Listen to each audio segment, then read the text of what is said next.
Excellence Online. Subscribe to our channel now for more educational videos and press the bell icon for more updates.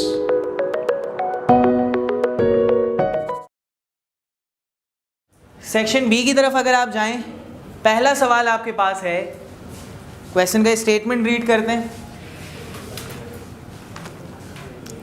Calculate the measures of central tendency of the dividend paid by eighty companies, ठीक है, and also comment on the shape of the distribution.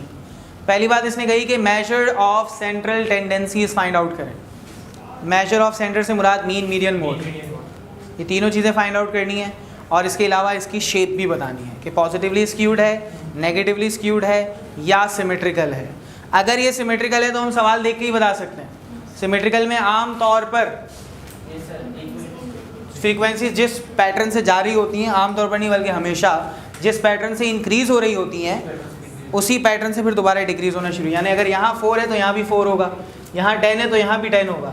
लेकिन यहाँ पर 22 है, अगर यहाँ भी 12 होता है, यहाँ भी 12 है, बीच में 18 है, तो हम ये कहते हैं सिमेट्रिकल है, ठीक है। लेकिन अब ये सिमेट्रिकल नहीं है, या तो पॉजिटिवली स्क्यूड है या तो नेगेटिवली स्क्यूड है।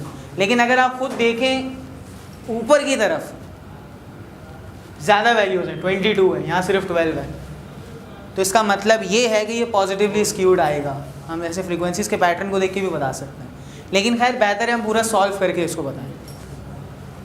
तो हमें measure of centres find out करने हैं, तो सबसे पहली चीज़ क्या निकालनी पड़ेगी? मेजर ऑफ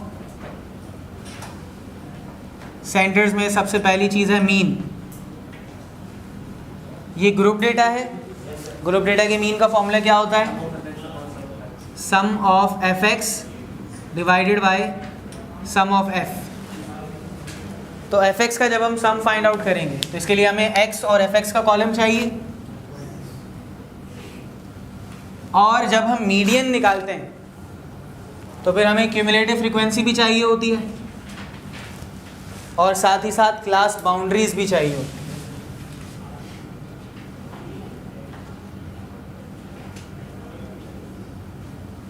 तो ये सारे कॉलम्स हम कैलकुलेट कर लेते हैं।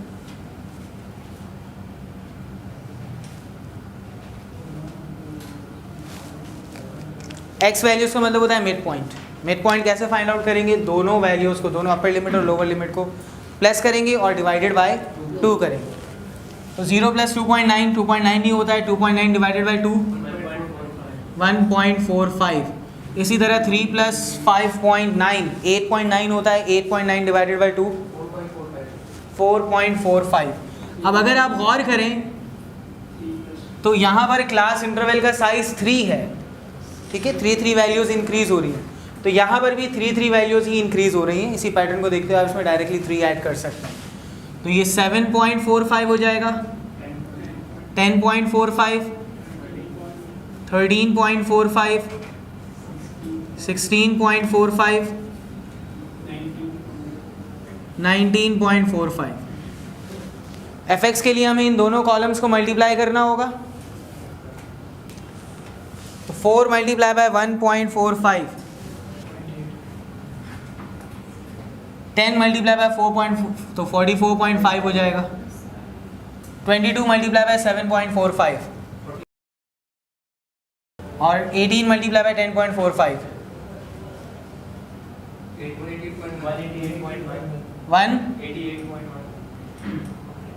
इसको रीचेक कर लो, यही आंसर है कि नहीं।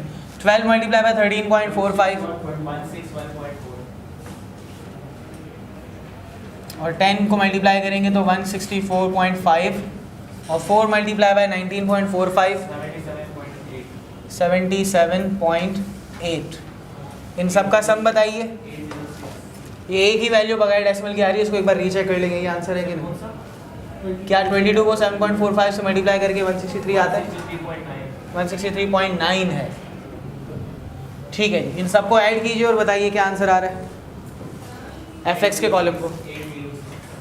806, कोई डेसिमल नहीं है, ठीक है। और फ्रीक्वेंसी का सम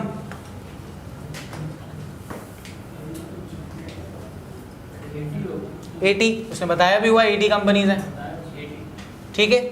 क्यूमुलेटिव फ्रीक्वेंसी कैसे फाइंड आउट करते हैं? फ्रीक्वेंसीज को ऐड करते हैं। पहली फ्रीक्वेंसी 4 है, 4 + 10 14 + 22 36 + 18 कितना 54 54 + 12 66 + 10 और 76 + 4 80। तो बेसिकली ये बताता है कि अपर क्लास बाउंड्री या उससे कम कितनी वैल्यूज़ हैं, यानी कि 8.9 और उससे कम कितनी वैल्यूज़ है डेटा में 36 वैल्यूज़ है। ठीक है, इसकी इंटरप्रिटेशन ये होती है जो हम पहले पढ़ चुके हैं। क्लास बाउंड्रीज के लिए हम क्या करेंगे, इनका डिफरेंस लेंगे। 3 - 2.9 कितना होता है 0.1, 0.1 का हाफ करो यानी डिवाइड बाई 2 करो 0.05। इसका मतलब अपर लिमिट्स में 0.05 प्लस करना है और लोअर लिमिट से 0.05 लेस करना है, माइनस करना है। बिल्कुल ठीक।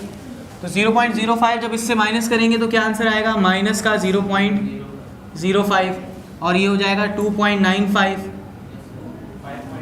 5.95। और आप देख सकते हैं इनमें भी साइज 3 है तो 3 का गैप आ रहा है।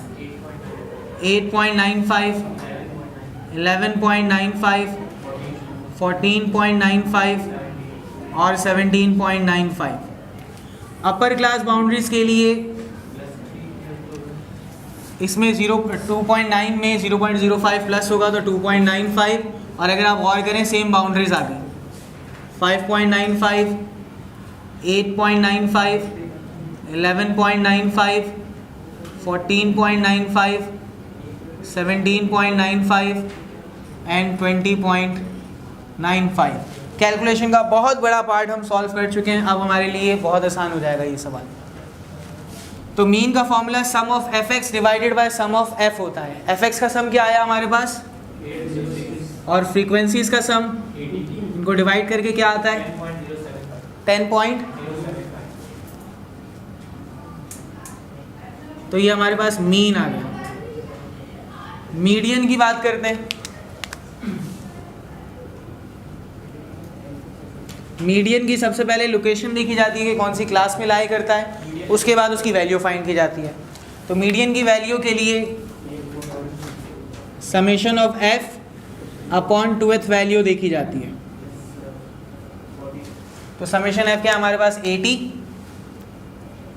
80 डिवाइडेड बाई 2 कितना होता है 40, यानी 40वीं वैल्यू जो है वो हमारा मीडियन है। तो 40th वैल्यू हमें देखनी है। यहाँ 4 हो गई 10 14 वैल्यूज हो गई 22 18। तो यहाँ देख रहे हो तो यहाँ पर ठीक है, यानी 9 से इस 8.95 से लेकर, तो इसे हम हाईलाइट कर देते हैं ताकि क्वेश्चन सॉल्व करते वक्त आसानी हो जाए।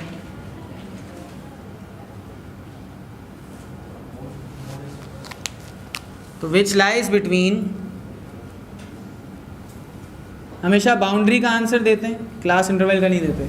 विच लाइज बिटवीन 8.95 टू 11.95। तो अब फॉर्मूला अप्लाई करेंगे हम,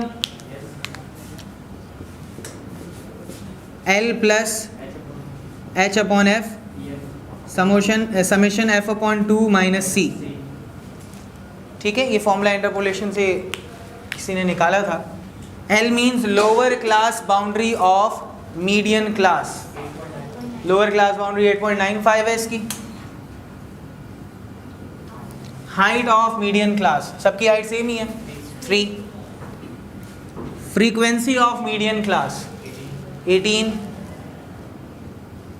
सम of frequencies 80 upon 2। Cumulative frequency before median class, याद रखिएगा बिफोर मीडियन क्लास से पहले वाली क्यूमुलेटिव फ्रीक्वेंसी 36 है, तो हम 36 को चूज़ करेंगे। और इस पर हमने डिटेल गुफ्तगू कर चुके हैं कि हमेशा पहले वाली क्यों लेते हैं, सेम क्यों नहीं लेते। तो 3 अपॉन 18 40 माइनस 36, 40 माइनस 36 4 होता है। 3 अपॉन 18 को देखते हैं।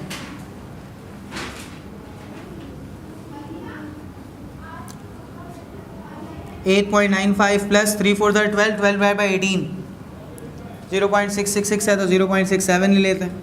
दोनों को ऐड करके क्या आंसर आ रहा है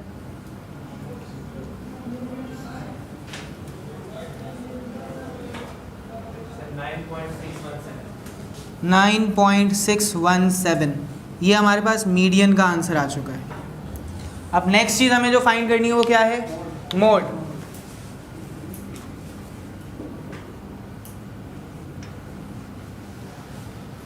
मोड के लिए हमारे पास मोड की क्लास कौन सी होती है, हाईएस्ट फ्रीक्वेंसी क्लास, और इस सवाल में हाईएस्ट फ्रीक्वेंसी वही है जो मीडियन की क्लास है, बल्कि हाँ 22 है, सॉरी।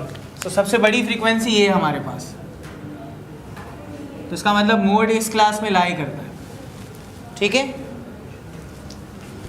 तो मॉडल क्लास इज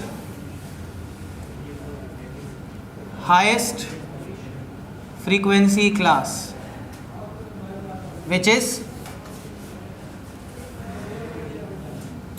5.95 to 8.95, यानी कि हमारे मॉड का जो आंसर होगा वो 5.95 से लेकर 8.95 के बीच में कहीं लाई करता है। तो उसके लिए हम क्या करेंगे, फॉर्मूला अप्लाई करेंगे मॉड का इसी क्लास पर, L plus FM minus F1 upon 2FM minus F1 minus F2 multiply by H। FM से मुराद फ्रीक्वेंसी ऑफ मॉडल क्लास है, F1 से मुराद फ्रीक्वेंसी बिफोर मॉडल क्लास है, और F2 से मुराद फ्रीक्वेंसी आफ्टर मॉडल क्लास है। वैल्यू सब्स्टिट्यूट करते हैं। Lower class boundary of model class 5.95 है, frequency of model class 22, F1 यानी इससे पहले वाली frequency 10, FM frequency of model class 22, F1 पहले वाली फ्रीक्वेंसी 10, F2 बाद वाली फ्रीक्वेंसी, और हाइट हमारे पास है 3। तो 5.95 प्लस 22 माइनस 10 12 होता है, 2 मल्टीप्लाई बाय 22 44, माइनस 18 और माइनस 10 माइनस का 28 हो जाएगा, मल्टीप्लाई बाय 3, 5.95 प्लस ये 0.75 आ रहा है पूरा आंसर, 0.75 मल्टीप्लाई बाय 3, तो हमेशा याद रखिएगा पहले मल्टीप्लाई किया जाता है फिर प्लस किया जाता है। तो अगर आपने पहले प्लस कर दिया तो आंसर गलत होगा। 5.95 प्लस 2.25 जो कि आंसर क्या आता है 8.2। तो हमने मेजर ऑफ सेंटर निकाल ली, उसके बाद इसने कहा था इस पर कमेंट करें शेप ऑफ डिस्ट्रीब्यूशन।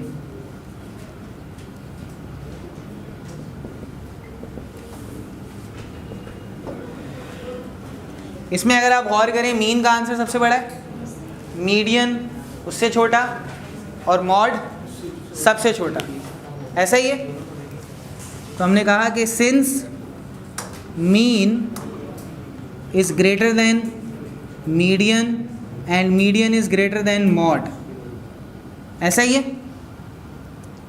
इसका मतलब होता है ग्रेटर देन, मीन का आंसर बड़ा है मीडियन से और मीडियन का आंसर बड़ा है मॉड से, मॉड का आंसर सबसे छोटा है। वैल्यूज़ भी लिख देते हैं ताकि उसको जब चेक कर रहा हो तो वैल्यूज़ भी देख सके वो। मीडियन का आंसर 9.617 आया और 8.2 आया। तो ये कौन सी डिस्ट्रीब्यूशन है,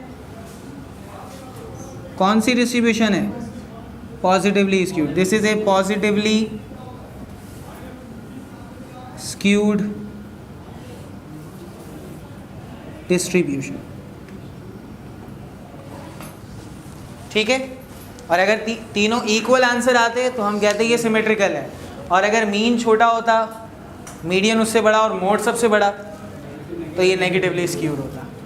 क्लियर है।